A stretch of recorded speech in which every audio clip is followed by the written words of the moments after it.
Beatrice Carmichael was born on December 16, 1867. When she was 8 years old, she wished that she had blue eyes like her mother's, but instead she had brown. One night she prayed and asked God to change her brown eyes to blue. But then the next morning there was no change. Her mom told her gently that God answers our prayers differently than we might expect.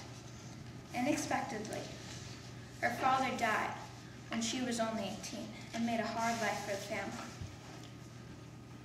Amy suffered neuralgia, which is a disease of the nerves, and made her body ache and weak, so she had to stay in bed for months in cold weather.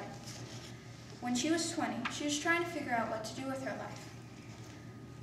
She went to a convention and heard Hudson Taylor, who was founder of the China Inland Missionary, talk about missionary life.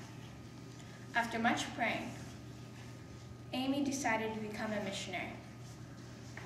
She applied to the China Inland Mission and learned many lifelong lessons in China. The cold climate plagued her illness, and she decided to mission in India instead. She realized that girls in India sometimes went into temple service and were terribly treated by the priestess and the most devout worshippers and needed a safe haven.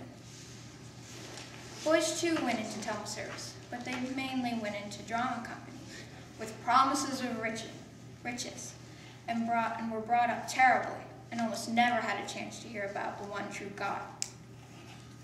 Amy made up games, stories, poems, and tricks because she knew it was very important to forget the little ones' hard lives they had and their new ones and have joy in their new life in Jesus.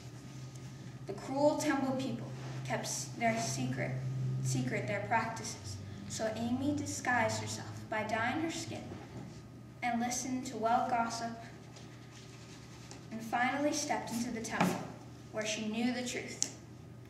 God made Amy's brown eyes so she could disguise as an Indian woman and save many little lives. But most importantly, she loved God very much. Thank you, Sarah.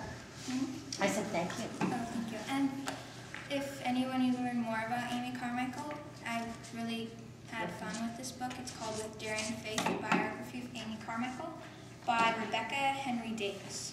Thank you. So good book to add to your list.